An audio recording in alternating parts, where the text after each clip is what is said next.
그러나 너희가 내 괴로움에 함께 참여하였으니 잘하였도다. 빌립보 사람들아, 너희도 알거니와 복음의 시초에 내가 마게도냐를 떠날 때 주고받는 내일에 참여한 교회가 너희 외에 아무도 없었느니라. 데살로니가에 있을 때에도 너희가 한 번뿐 아니라 두 번이나 나의 쓸 것을 보내었도다. 내가 선물을 구함이 아니요 오직 너희에게 유익하도록 풍성한 열매를 구함이라. 내게는 모든 것이 있고 또 풍부한지라. 에바브로디도 편에 너희가 준 것을 받음으로 내가 풍족하니 이는 받으실 만한 향기로운 제물이요 하나님을 기쁘시게 한 것이라. 나의 하나님이 그리스도 예수 안에서 영광 가운데 그 풍성한 대로 너희 모든 쓸 것을 채우시리라. 아멘. 주는 그리스도시요 살아계신 하나님의 아들이시니이다. 아멘. 오늘 빌립보서 4장 14절부터 19절 말씀을 통하여서 복음의 사역에 함께 동참한 전도자라는 말씀으로 하나님의 언약의 말씀을 확인해야 되겠습니다. 하나님께서는 여러분을 지금 예배자로 이 현장에 불러주셨습니다. 그래서 여러분은 다른 것이 아니라 성령의 역사 속에서 진리 되신 하나님의 말씀 그리스도 안에서 참되게 승리함을 받고요 응답을 받는 예배자의 축복으로 우리가 들어가야 되겠습니다. 이 축복을 왜 매일매일 누려야 되냐? 우리가 하나님께 집중하지 않고 말씀과 이 예배에 집중하지 않으면 우리는 세상의 사람의 문화의 흐름 속에 막 떠내려 가게 돼 있다는 것입니다. 그래서 하나님의 말씀으로 인도받고요 말씀에 집중하면서 하나님이 원하시는 그 자리와 그 축복을 반드시 누리는 전도자로 부르신 것을 잊지 마시기를 바랍니다. 하나님의 말씀에 우리가 집중하면서 말씀을 마음에 담는 것이 너무나 중요합니다. 그런데 우리 마음에 말씀이 없으면 어떻게 됩니까?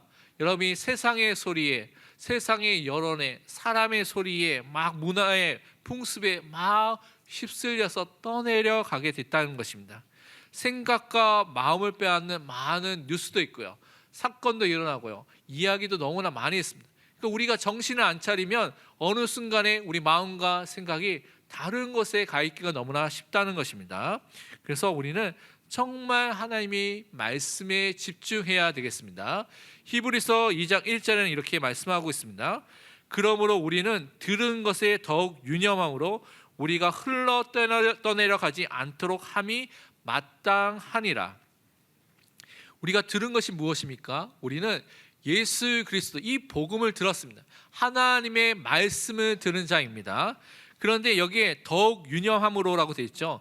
우리가 더 주의를 기울이고 집중해야 된다고 말하고 있습니다. 영어로 보면 much closer attention이라고 되어 있죠. attention, 주의를 기울여야 되는데 더 많이 더 가까이 집중해서 주의를 기울이라고 말씀하고 있습니다. 그러지 않으면 세상의 다른 것에 우리가 떠내려 가기 쉽다고 분명히 성경은 경고하고 있는 것입니다. 그런데 왜 우리가 하나님의 이 말씀에 집중을 해야 합니까? 하나님의 말씀은요 지금도 하나님께서 역사하신 중요한 방법이고 수단입니다. 하나님은 지금도 말씀을 성취하시고요 말씀을 통하여서 우리를 살리시고 우리를 치유하시고 또한 우리를 구원하고 계십니다. 그래서 우리는 이 말씀에 집중해야 됩니다. 말씀을 통해서 하나님의 뜻과 하나님의 계획을 우리가 알 수 있기 때문에 하나님의 말씀 속에 들어가는 시간을 매일매일 가져야 되는 것입니다. 시편 107편 20절에 이렇게 말씀하셨습니다. 그가 그의 말씀을 보내어 그들을 고치시고 위험한 지경에서 건지시는 도다. 하나님이요 하나님의 말씀을 우리에게 주셨습니다.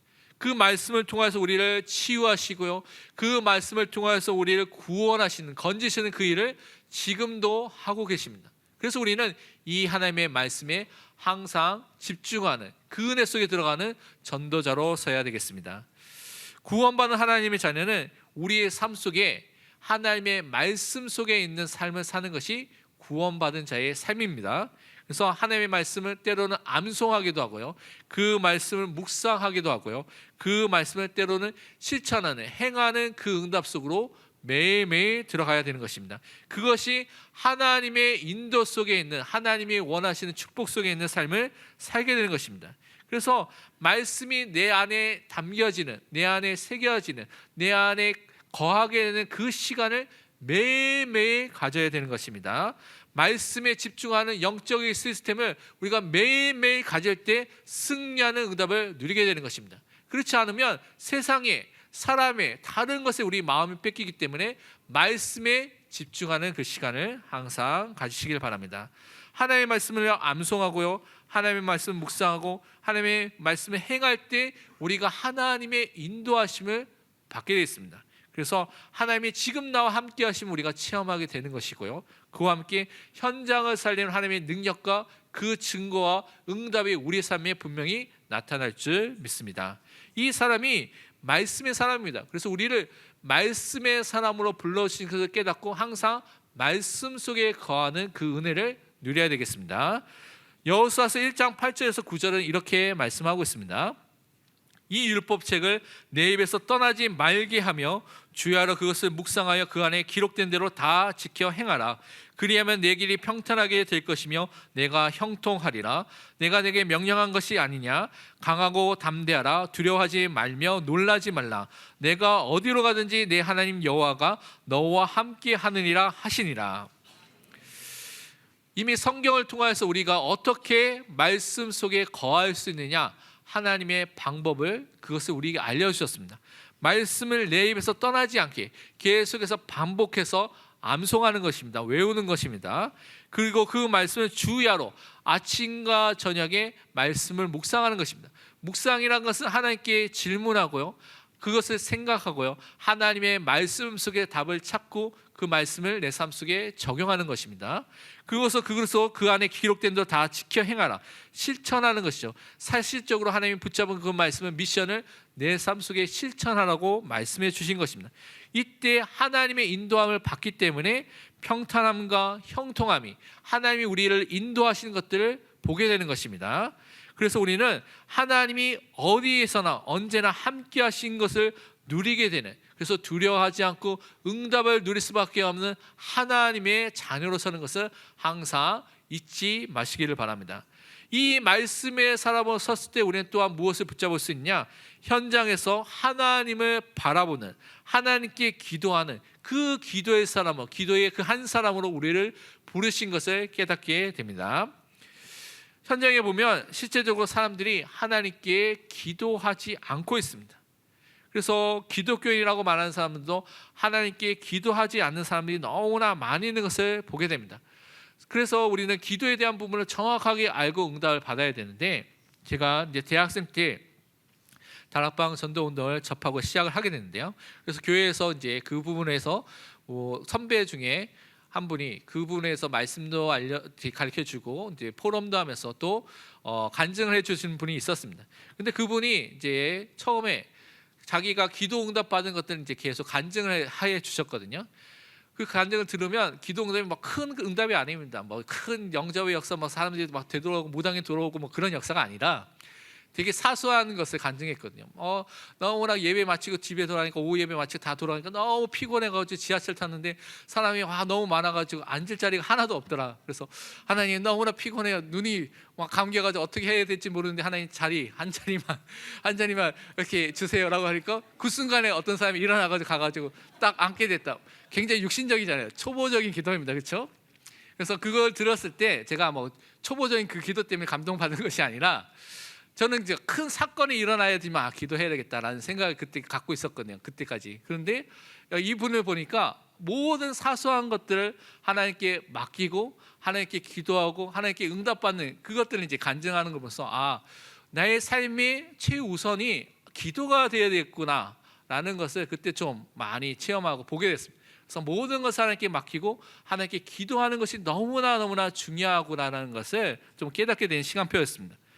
우리가 정말 하나님의 살아계심을 믿는다면, 하나님의 주권을 믿는 믿음의 사람이 맞다면 여러분 하나님께 기도하시기를 바랍니다.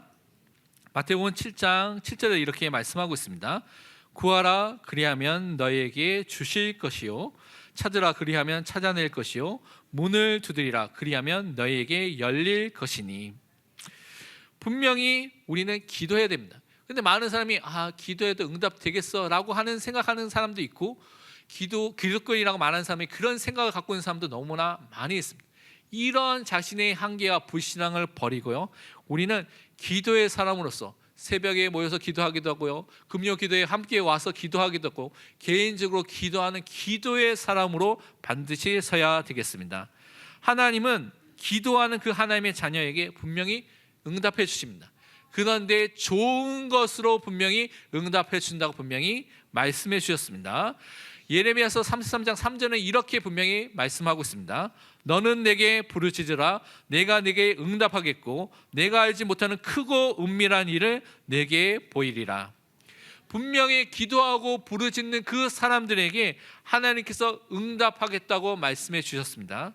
그 응답은 때로는 우리가 알지 못하는 하나님께서 크고 은밀한 하나님의 일과 생명을 살리고 전도하는 선교하는 그 하나님의 일들을 우리에게 응답으로 주시고 그것을 알려주신다고 분명히 말씀해 주셨습니다. 그래서 기도를 알고요, 기도를 누리고 기도 속에 있는 그 사람이 영적 서밋입니다. 영적 서밋의 응답에 어떻게 가야 됩니까? 하나님의 이 복음을 붙잡고 기도 속에 들어가시길 바랍니다. 그래서 매일매일 기도하는 영적인 시스템이 우리에게 반드시 있어야 됩니다. 특별히 우리는 정시 기도를 시간을 여러분이 가지시길 바랍니다. 하루에 3번씩, 3번 정도 딱 적당합니다. 시간이 없는 분은 1분씩, 시간 좀 있는 분은 5분씩, 시간이 많은 분은 10분, 20분, 30분씩 여러분 상황에 맞게 시간을 정하시고 하루에 3번씩 기도를 하시기 바랍니다. 아침에는 어떤 기도 해야 되냐? 새벽에 일어나서 아침에 일어나서 정말 오늘 하루를 시작해야 되는데 여러분의 생각, 여러분의 능력 갖고 하지 말고 하나님이 주시는 힘으로, 하나님이 주시는 그 은혜로, 그 능력으로, 지혜로 주인 되신 하나님만을 바라보고 기도를 시작하시길 바랍니다. 그리고 낮에는 여러분이 많은 만남도 있고요, 사건도 있고 많은 것들이 있습니다. 그 모든 것들을 기도로 바꾸는 것이 너무나 중요합니다. 특별히 어떤 기도를 해야 되냐? 문제가 생기면요, 그 문제 속에 하나님이 감추어 두신 하나님의 답이 있습니다. 그래서 하나님의 답이 무엇인지를 여러분이 기도하시길 바랍니다. 때로는 갈등이 일어날 수도 있습니다. 그러면 그 갈등 속에 하나님께서 나에게 변화시키기를 원하는, 내가 바꾸기를 원하는, 갱신하기를 원하는 것이 무엇인지를 기도하시길 바랍니다. 보통은 쟤를 바꿔주세요, 다른 사람을 바꿔주세요, 다른 사람에게 초점 맞추죠. 그것이 아니라 나를 변화시키기 위해서 기도하시길 바랍니다. 그리고 위기와 어려움 속에서 하나님이 이 속에서 준비하신 기회가 무엇인지, 그래서 위기와 어려움이 그냥 우리가 망하는 길이 아니라 하나님께서 또 다른 우리가 가야 될 길을 보여주신 그 기회가 무엇인지를 기도하고 구하시기를 바랍니다. 이렇게 하루에 3번씩 기도하는 것이 너무나 중요합니다. 밤에는 정말 하루를 정리하면서 그냥 여러분의 생각으로 정리하는 것이 아니라 말씀을 통해서 오늘 하루를 확인하고요, 그 말씀을 통해서 하나님의 계획을 다시 한번 확인하고 붙잡고 하루를 정리하시기를 바랍니다. 이렇게 하루에 3번씩 기도하는 것이 여러분 삶 속에 영적 리듬이 다 생기게 됩니다. 그리고 여러분의 삶이 진짜 하나님의 말씀 속에, 응답 속에 계속해서 들어가는 그 흐름이 여러분에게 생기게 되는 것입니다. 그래서 이 기도의 흐름, 영적 리듬을 가지고 하나님께 기도하시기를 바랍니다. 우리는 이렇게 하나님이 원하시는 복음의 말씀을 가진 사람이고 기도의 비밀을 가진 사람을 불러주셨습니다. 그 사람이 무엇을 해야 되냐? 생명을 살리는 일, 전도와 선교하는 일에 부르심을 받았습니다. 여러분, 이 복음의 사역에 동참하는 자로 하나님께서 여러분을 불러주셨습니다. 그렇다면 그 일에 동참하면서 함께 응답을 누리고 함께 승리하는 그 전도자로 우리는 반드시 서야 되겠습니다. 그러면 그 응답이 무엇인지 오늘 말씀을 통해서 확인해야 되겠습니다. 첫 번째 우리가 붙잡아야 될 것이 전도자의 복음 사역에 함께 기도하면서 동참하시길 바랍니다. 그 전도자로 여러분을 또한 불러주셨습니다. 왜 이것이 필요하냐면 우리가 살고 있는 현장은 복음 대신에 우상을 섬기고요, 귀신을 섬기고요, 자기를 섬기고 있는 시대 속에 우리가 살고 있습니다.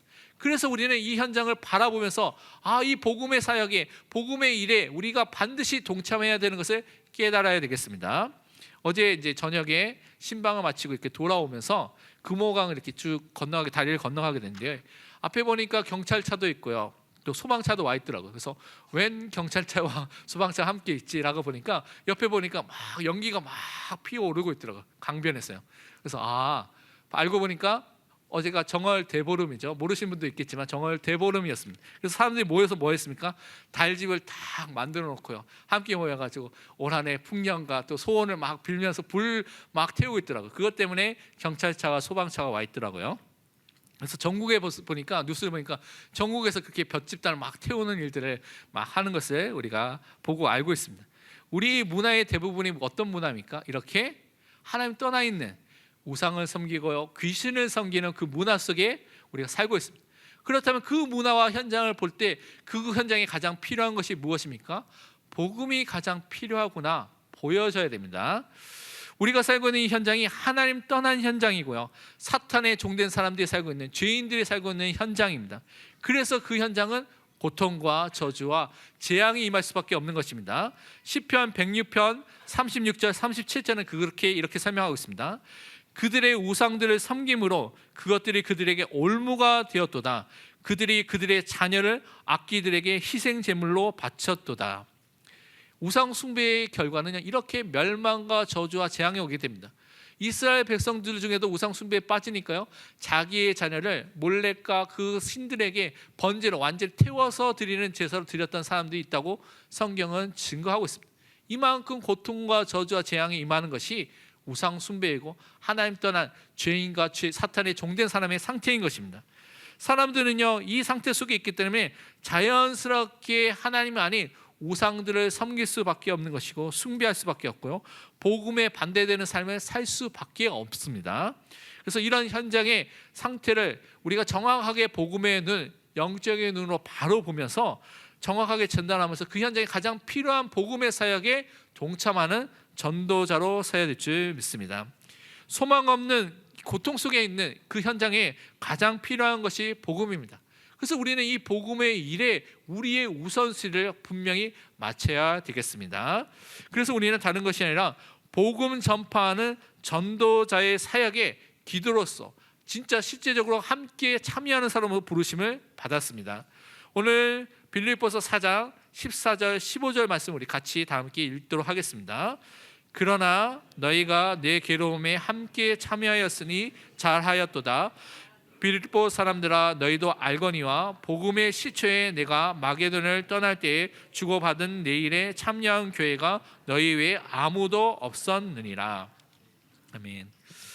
빌립보 교회는 바울이 그 마게도냐, 유럽의 그리스의 그 현장에 가서 처음으로 세운 교회였습니다.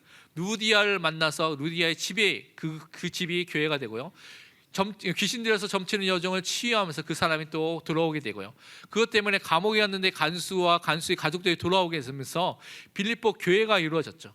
그 빌립보 교회가 처음부터 이 바울의 어려움과 고통과 고난을 외면하거나 아니면 그것을 피한 것이 아니라 그때부터 함께 기도하고 함께 동참했던 사람들로 섰습니다. 그래서 그들이 함께 전도자의 사역에 동참했기 때문에 바울은 그들에 대해서 어떻게 설명하느냐, 이 전도자의 마음에 있는 성도들이라고 고백을 했습니다. 빌립보서 1장 7절 이렇게 말씀하고 있습니다. 내가 너희 무리를 위하여 이와 같이 생각하는 것이 마땅하니 이는 너희가 내 마음에 있음이며 나의 메인과 복음을 변명함과 확정함에 너희가 다 나와 함께 은혜에 참여한 자가 됨이라. 빌립보 교회가요, 너무나 바울의 사역을 처음부터 끝까지 기도하면서 동참해서 도왔던 그 응답의 사람이었다고 말하고 있습니다. 그래서 여러분은 정말 목회자의 마음에 담겨서 함께 복음의 사역에 동참하는 전도자로 서시기를 축원드립니다. 그러면 바울이 어떤 사역에 동참했습니까? 바울의 삶을 여러분 살펴볼 필요가 있습니다. 바울은 원래 핍박자였습니다. 복음을 박해는 박해자였죠. 그런데 다메섹 도성에 가다가 빛으로 나타나신 예수 그리스도를 만난 이후부터는 어떻게 해요? 그는 그때부터 예수가 그리스도인 것을 증거하는 전도자로, 복음을 전파하는 참된 증인으로 완전히 인생이 바뀌게 된 것입니다. 사도행전 9장 20절 22절이 바울이 예수 그리스도를 만나자마자 며칠 지나고 나서 그가 어떻게 했는지를 말하고 있습니다. 사도행전 9장 20절에 보면 즉시로 각 회당에서 예수가 하나님의 아들이심을 전파하니, 22절에는 사울은 힘을 더 얻어 예수를 그리스도라 증언하여 다메섹에 사는 유대인들을 당혹하게 하니라. 바울은요, 처음부터 예수가 그리스도인 것을 믿고 그 사실을 증거하는 은혜 속에 들어가게 된 것입니다. 그래서 하나님의 아들 되신 그리스도를 날마다 증거하는 그 삶에 자기의 삶을 드렸습니다. 그래서 이 은혜의 복음을 증거하는 일에는 자기의 생명을 다 드리는, 그거 생명조차도 아깝지 않고 다 드리는 응답의 사람으로 섰던 것이 이 바울이었던 것입니다. 이 바울과 함께 빌립보 교회가 그 사역에 동참하면서 기도했습니다.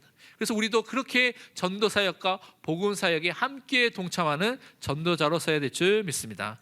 그러면 어떻게 해야 되겠습니까? 우리 삶 속에 오직 예수 그리스도만을 증거하는 그 삶을 살 수 있도록 기도하시기를 바랍니다. 모든 그리스도인, 모든 성도는 전도와 선교 사역에 동참하도록 부르심을 받았습니다. 오직 예수 그리스도만을 증거하는 예수 그리스도의 증인으로서 전도자로 부르심을 받았습니다.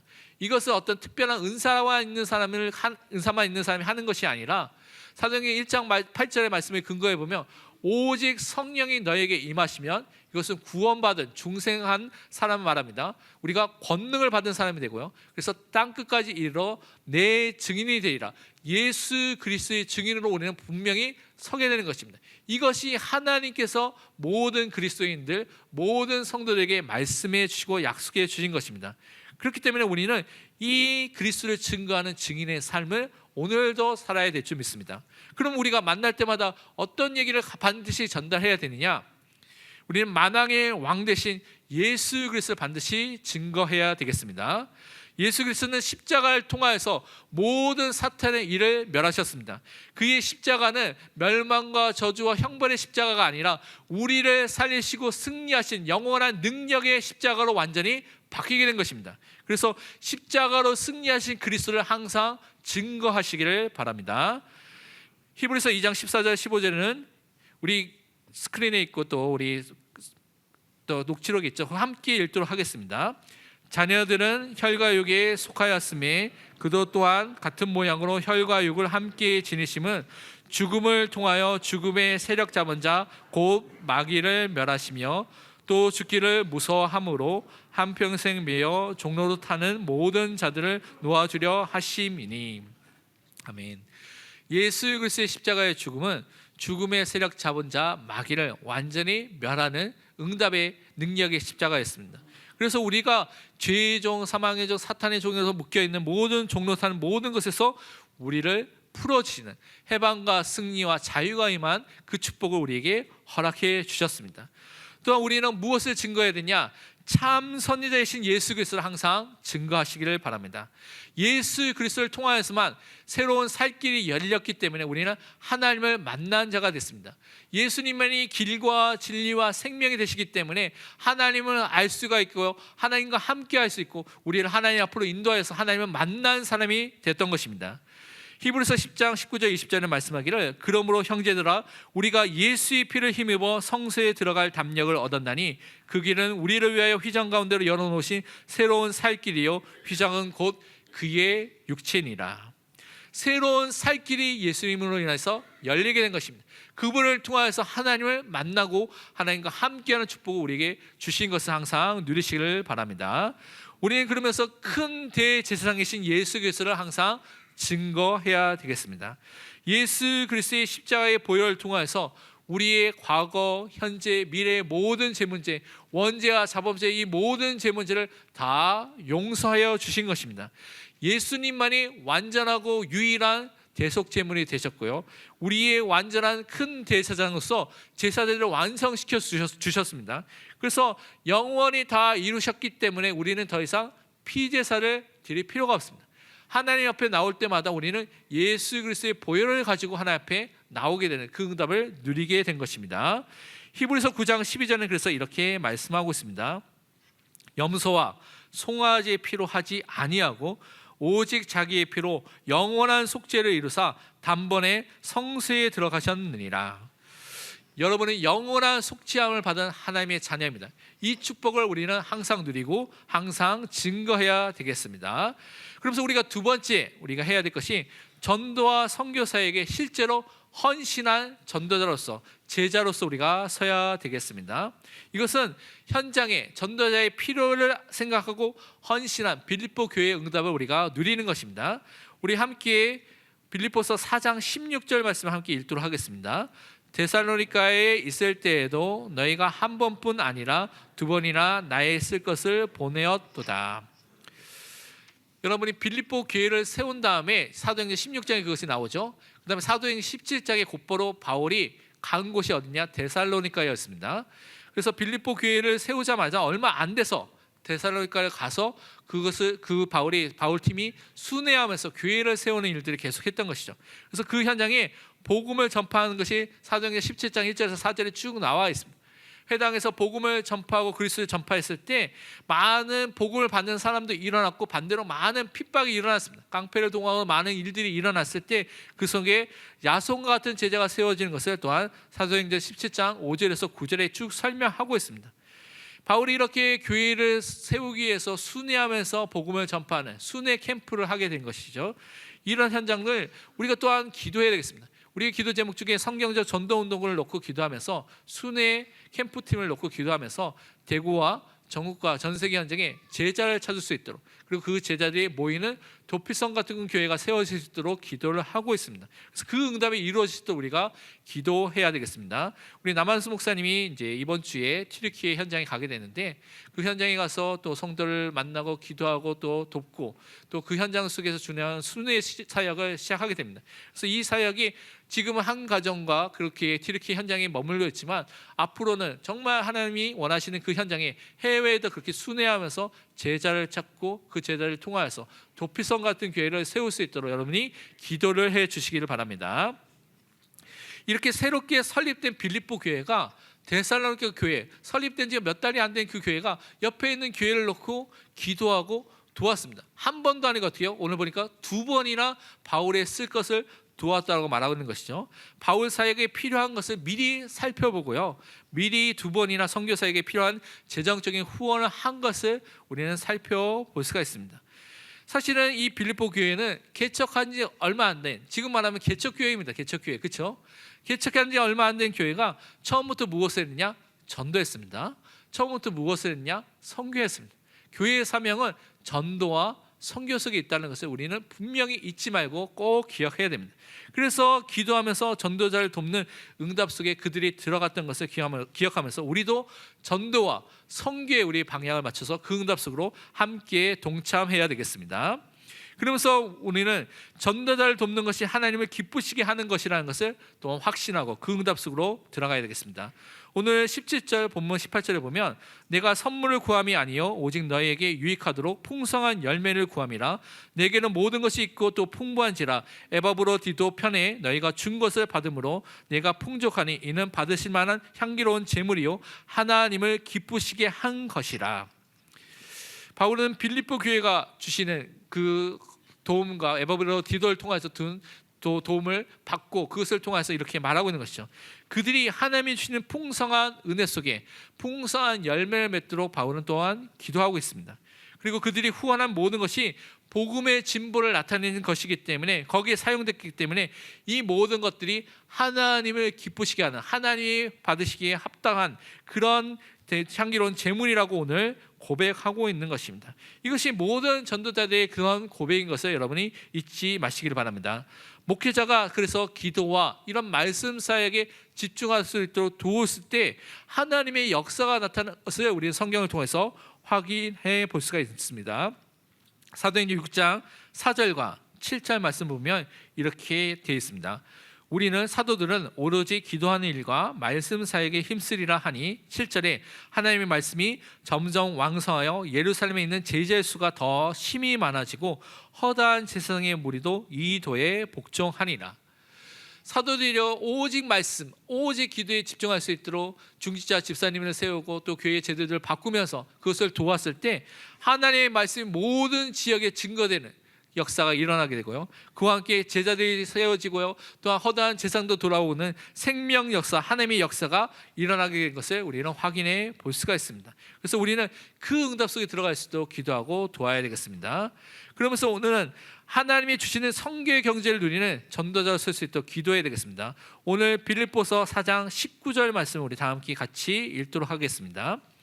나의 하나님이 그리스도 예수 안에서 영광 가운데 그 풍성한 대로 너희 모든 쓸 것을 채우시리라. 아멘. 정말 복음을 위해서, 전도를 위해서, 선교를 위해서 기도하고 헌신하는 그 사람들의 쓸 것을 하나님께서 분명히 채워주실 것을 분명히 바울은 말씀하고 있습니다. 하나님의 사람에게는 하나님이 영원한 기업이 되십니다. 그래서 하나님께 기도하고요, 하나님께 응답받아서 우리가 하나님께 드리는 것입니다. 그래서 하나님이 주시는 성교의 경제를 여러분 누릴 수 있도록 기도를 시작하시길 바랍니다. 여호수아서 13장 33절에 이렇게 말씀하고 있습니다. 오직 레위 지파에게는 모세가 기업을 주지 아니하였으니 이는 그들에게 말씀하신 것과 같이 이스라엘 하나님 여호와께서 그들의 기업이 되심이었더라. 목회자의 또한 하나의 중요한 자세라고 저는 생각합니다. 그래서 저는 이 말씀을 또한 믿고 있습니다. 하나님이 나의 기업이시다. 그래서 내가 세상과 사람을 의지하지 않겠다라는 것을 저는 결단하고 그것을 놓고 기도하고 있는데요, 하나님께서 이렇게 기도하는 사람에게 하나님께서 분명히 응답해 주실 줄 믿습니다. 하나님이 주시는 여러분이 빛의 경제가 있습니다. 성교의 경제가 있습니다. 렘넌트를 살리는 그 경제가 분명히 숨겨져 있고 하나님께서 주시고자 하는 그 응답이 있습니다. 이것을 누구에게 주시겠습니까? 그 언약을 바르게 알고 언약 붙잡고 기도를 시작하는 사람에게 분명히 주실 줄 믿습니다. 그래서 여러분이 정말 마음에 품고 기도를 시작하시길 바랍니다. 바울을 도왔던 많은 사람들 있죠. 브리스길라 아굴라 쫓겨났습니다. 쫓겨났을 때 뭐 많은 것을 갖고 왔겠습니까?